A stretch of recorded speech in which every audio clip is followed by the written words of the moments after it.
जब घर बैठे ले सकेंगे आप बाहर का अनुभव, जब रोड पर खुद ब खुद चलने लगेंगी गाड़ियां, जब रोबोट आपका सारा काम करेंगे।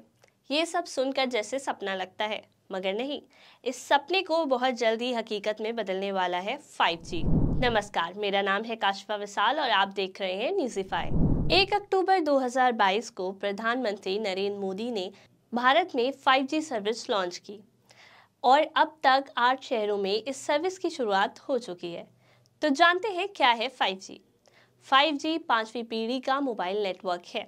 यह 1G, 2G, 3G और 4G नेटवर्क के बाद एक नया ग्लोबल वायरलेस स्टैंडर्ड है।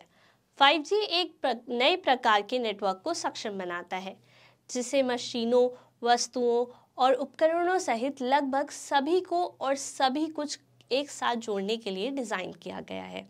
5G वायरलेस तकनीक उच्च multi GBPS peak data speed, ultra low latency, अधिक रिलायबिलिटी, विशाल नेटवर्क क्षमता, बढ़ी हुई उपलब्धता और अधिक यूजर्स को यूनिफॉर्म एक्सपीरियंस देने के लिए डिज़ाइन किया गया है। हाई परफॉर्मेंस और बेहतर अवेलेबिलिटी नए यूजर अनुभवों को मजबूत बनाती है और नए फील्ड्स को जोड़ती है। अगर हम इंटरनेट स्पीड की बात करें तो आज के समय में 4G नेटवर्क हमें 100 मेगाबाइट प्रति सेकंड की स्पीड देता है, वहीं 5G हमें 10 गीगाबाइट प्रति सेकंड की स्पीड देता है, यानी 100 गुना तेज की स्पीड मिलेगी। मतलब अगर हम समझे तो 10 GB की कोई भी फिल्म अब 1 सेकंड में डाउनलोड हो सकेगी।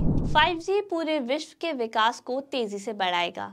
GSMA global system for mobile communications ने भारत की डिजिटल परिवर्तन यात्रा पर एक रिपोर्ट जारी की है।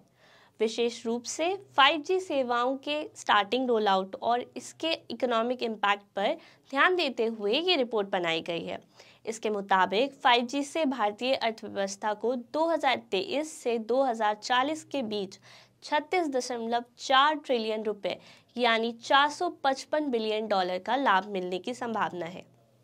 इंटरनेट ऑफ थिंग्स टेक्नोलॉजी से उपकरण और मशीन रियल टाइम में हाई स्पीड में काम कर सकेंगे। इलेक्ट्रॉनिक और बिना ड्राइवर वाली गाड़ियां 5G टेक्नोलॉजी की मदद से चल सकेंगी।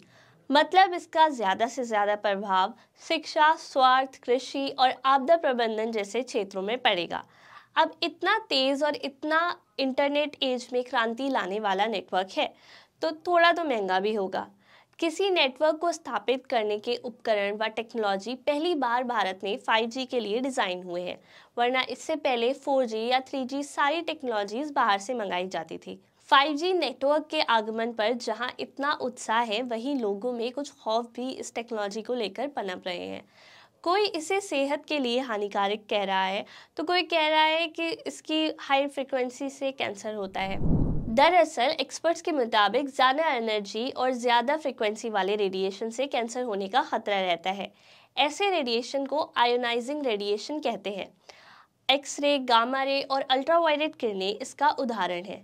मोबाइल फ़ोन और माइक्रोवेव ओवन जैसे आम इलेक्ट्रॉनिक डिवाइसेस में कम एनर्जी और कम फ्रिक्वेंसी वाले रेडिएशन का इस्तेमाल होता है। ये नॉन आयोनाइजिंग रेडिएशन की कैटेगरी में आते हैं, इसलिए मोबाइल फ़ोन से कैंसर का खतरा काफ़ी कम है। इसे हम नेटवर्क के मामले में देखें तो 4G के मुकाबले भले ही 5G नेटवर्क की फ्रिक्वेंसी ज़्यादा है, लेकिन ये इतनी भी ज़्यादा नहीं है कि हमारे शरीर के टिश्यूज़ को नुकसान पहुंचाए। 5G नेटवर्क वाली ये बात मोबाइल फ़ोन और टावर दोनों पर लागू होती है। हालांकि कुछ संस्थाओं का भी कहना है कि इससे लेकर अभी और रिसर्च की ज़रूरत है। 5G के बारे में हम कितनी भी बात करें, मगर सच तो यही है कि 4G नेटवर्क भी अभी तक भारत के बहुत से हिस्सों में नहीं पहुंच पाया है, और जहां पहुंचा है वहां बहुत से लोगों के पास रिचार्ज करवाने के भी पैसे नहीं हैं। जहां बहुत से लोग वर्तमान के 4G नेटवर्क को अफोर्ड नहीं कर पाते हैं, क्या ऐसे देश में 5G सफलतापूर्वक आम आदमी की ज़िंदगी में आसानी से शामिल हो पाएगा? आपकी इस बात पर क्या राय है, हमें ज़रूर बताएं। प्लीज़ हमारे चैनल को ज़रूर सब्सक्राइब करें और इस वीडियो को लाइक करें। और अगर आप ये खबर हमारे फेसबुक पेज पर देख रहे हैं तो इसको लाइक और शेयर करते चलें। आज के लिए इतना ही, कल फिर मिलते हैं किसी और नई खबर के साथ। तब तक के लिए नमस्कार।